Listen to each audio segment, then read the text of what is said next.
Welcome class 10 to The Merchant of Venice by William Shakespeare, Act 4, Scene 1, Part 2. So children, we have been already doing this. In the first scene, we have already seen. This scene is also known as the trial scene, and it is the central scene, or also known as the climax of the play. It becomes tense when Shylock insists on his legal right, though the Duke and Bassanio try to reason with him to show mercy and compassion. So when Shylock says that he has a certain dislike for hatred for Antonio without any reason, for this Bassanio retorts, "This is no answer, thou unfeeling man, to excuse the current of thy cruelty." He says, Bassanio says to Shylock that, of course, your answer is irrelevant because you are such a cruel man. This outpouring of your cruelty is no reason to hate Antonio. Shylock says, I am not bound to please thee with my answer. He says, oh, I am not obliged to please you with my answer. Bassanio, do all men kill the thing they do not love? So he asks, of course, do you kill anyone? No man will kill anyone. If we don't love anyone, we don't kill him. Shylock has a pert reply. He says, hate any man the thing would not kill. He says, will not anyone like to kill the person he hates? But then Bassanio says, every offense is not a hate at first. But of course, if anyone commits an offense, it doesn't mean that you're going to hate him. Again, Shylock says, what wouldst thou have a serpent sting thee twice? And so he's comparing Antonio to a serpent, to a snake. He says, if a snake stings you, will you have him sting you again? Will you let him sting you again? Now, as they are arguing, in middle now, Antonio is listening to all this argument. He intervenes. He is fed up now. And Antonio, though is a very passive character who has resigned himself to his fate. So he tells Bassanio, he requests Bassanio, he says, I pray you, think you question with the Jew, you may as well go stand upon the beach and bid the main flood bait his usual height. You may as well use question with the wolf, why he hath made the ewe bleat for the lamb. You may as well forbid the mountain pines to wag their high tops and to make no noise when they are threatened with the gust of heaven. You may as well do anything most hard as seek to soften that, than which is what is harder, his Jewish heart. So Antonio requests Bassanio that why don't you realize that you are arguing with the Jew Shylock, because you can do the most impossible thing which you can expect to attain, but most impossible is to move the heart of Shylock. You cannot move the heart of Shylock. You can attain the most impossible thing, but not move the heart of Shylock. So he says, I pray you, you may as well go and stand upon the beach. First example, he says, even you can, if you go and stand on the beach, on the seashore, you can even ask the ocean flood to lower the height of the tide. You can even ask a wolf why he hath devoured or eaten he had eaten the lamb of the sheep and made it bleat, cry. Because of course the wolf is supposed to eat a lamb. And you can even question him why he has done it. You can even forbid, you can even ask the mountain pines on the tall pine trees on the mountain tops not to sway their heads from side to side as the heavy gust of wind moves through them. He says you can do the most impossible thing, but you will not be able to soften the heart of the Jew. This is harder than any other thing. That is, it is impossible to move the heart of Shylock.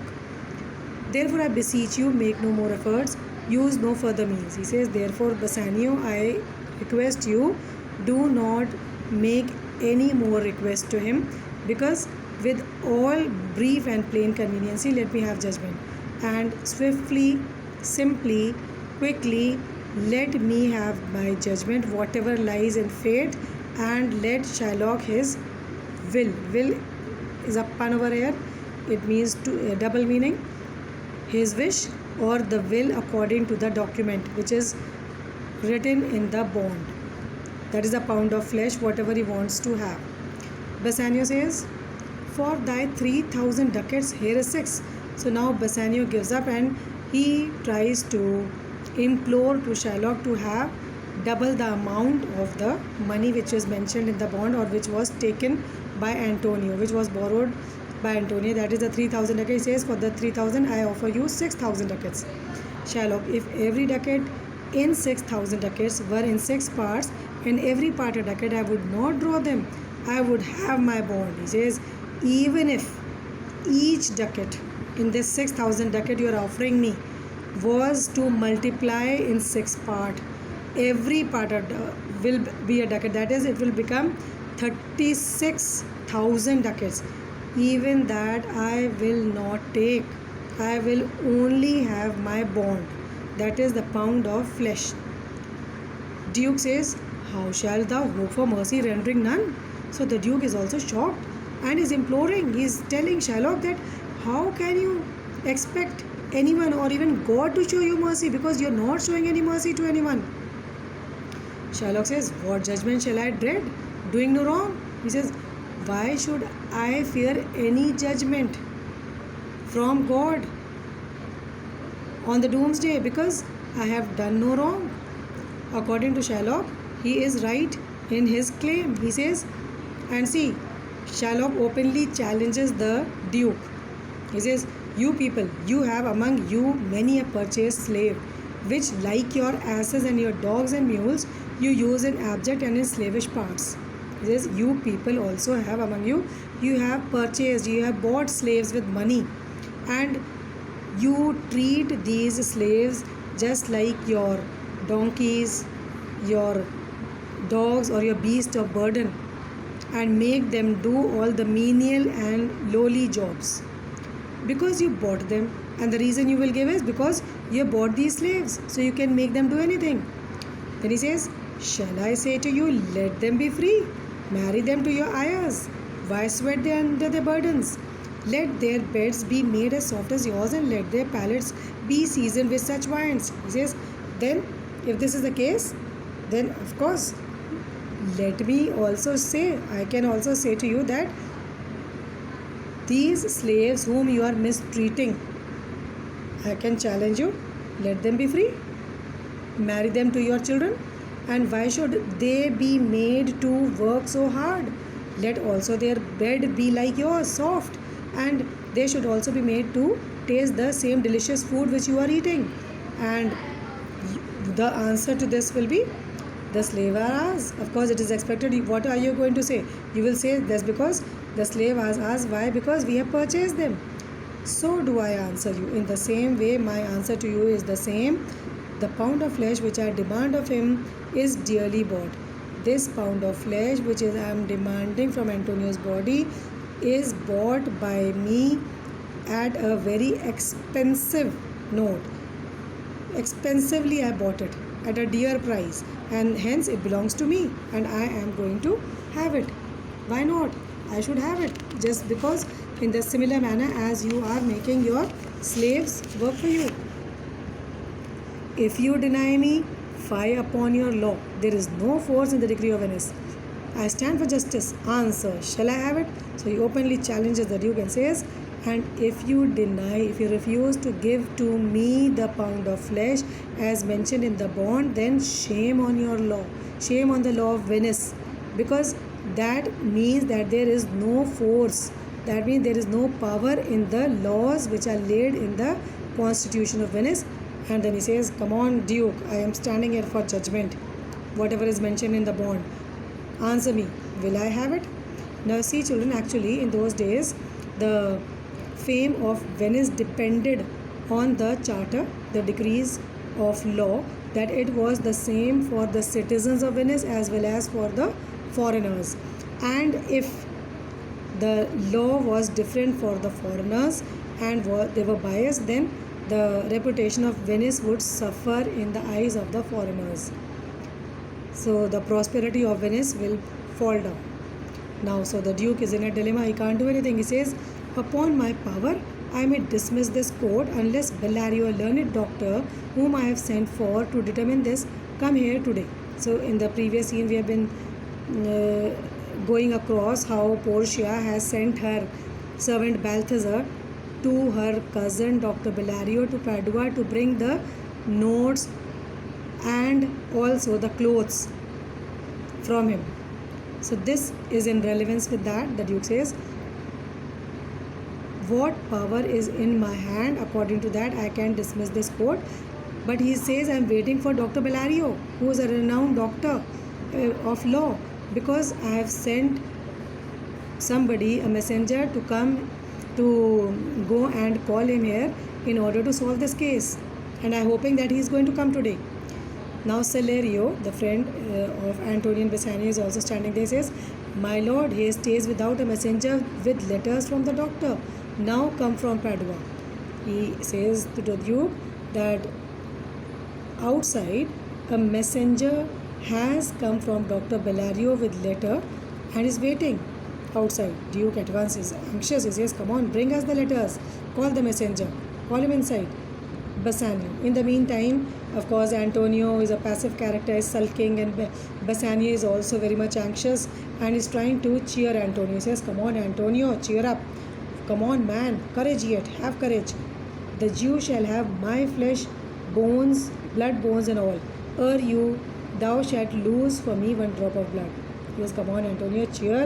Have courage, because this Jew Shylock, first of all, before coming to you, before having even one drop of blood from your body, he will have to have my flesh, my blood, my bones, everything. I will not let him touch you."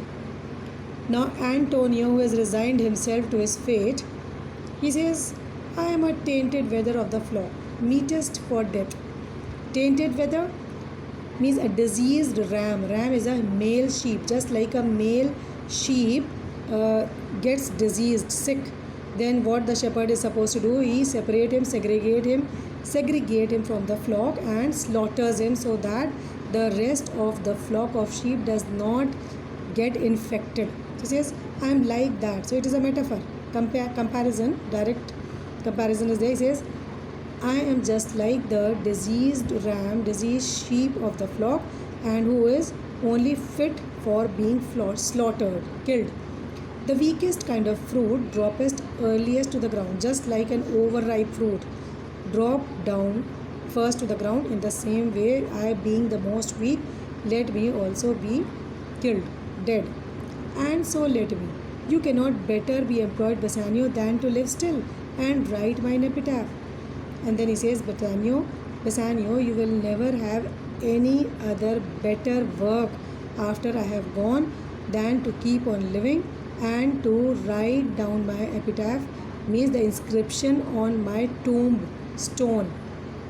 And as they are talking, Nerissa enters. So as the Duke has called the messenger actually is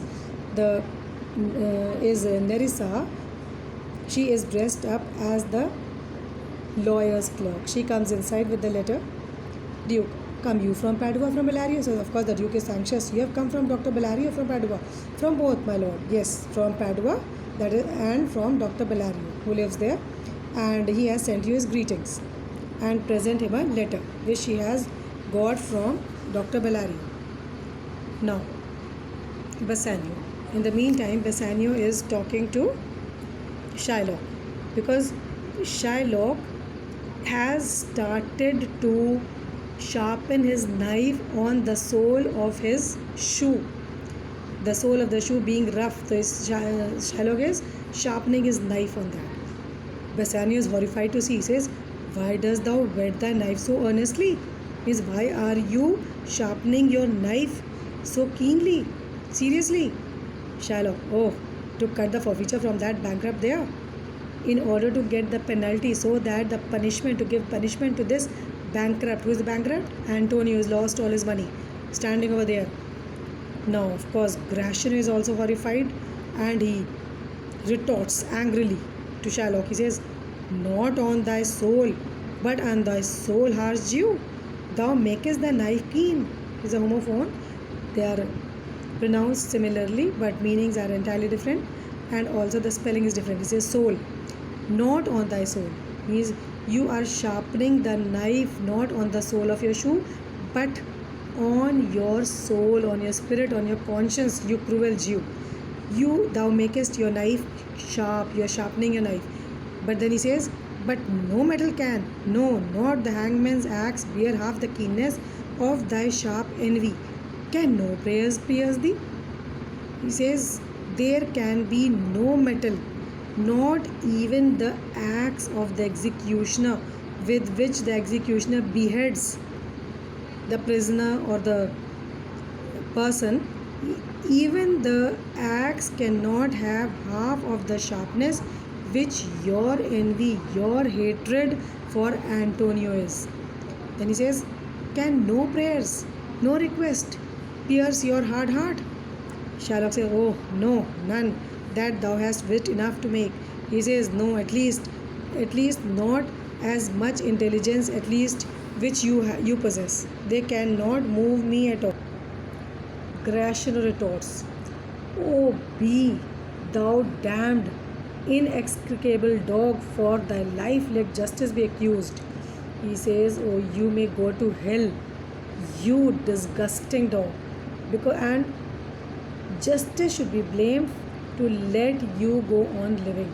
Thou almost makest me waver in my faith to hold opinion with Pythagoras that souls of animals infuse themselves into the trunks of men.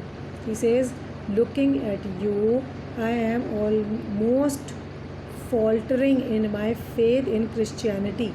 My faith in Christianity is almost shaken, and I am compelled to agree with Pythagoras.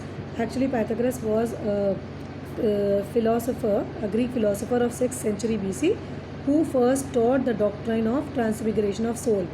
And according to that, it stated that the soul of some human beings pass after their death into animals, and those of animals into some men. So he says, I am almost liable to believe that theory of Pythagoras looking at you, because your spirit, thy courage spirit, governed a wolf who hanged for human slaughter, even from the gallows did his fell soul fleet, and whilst thou layest in the unhallowed dam, infuse itself in thee, for thy desires are wolvish, bloody, starved, and ravenous. This is because I can feel that your dog-like spirit once upon a time was living in the body of a wolf, and this wolf must have been hanged for killing a human being. And from there, from the gallows where the wolf was hanged to death, the spirit of the wolf fled from the body of the wolf, and it entered into the womb of your mother where you were conceived, where you were lying, and it combined into your body. It infused itself into your body, because I can see your desires are just like a wolf. You are bloody, thirsty for blood, and greedy just like a wolf.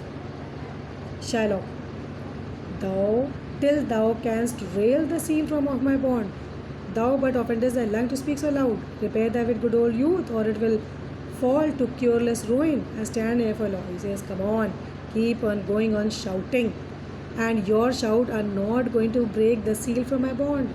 And come on, don't trouble your lungs. You're only troubling your lungs by shouting.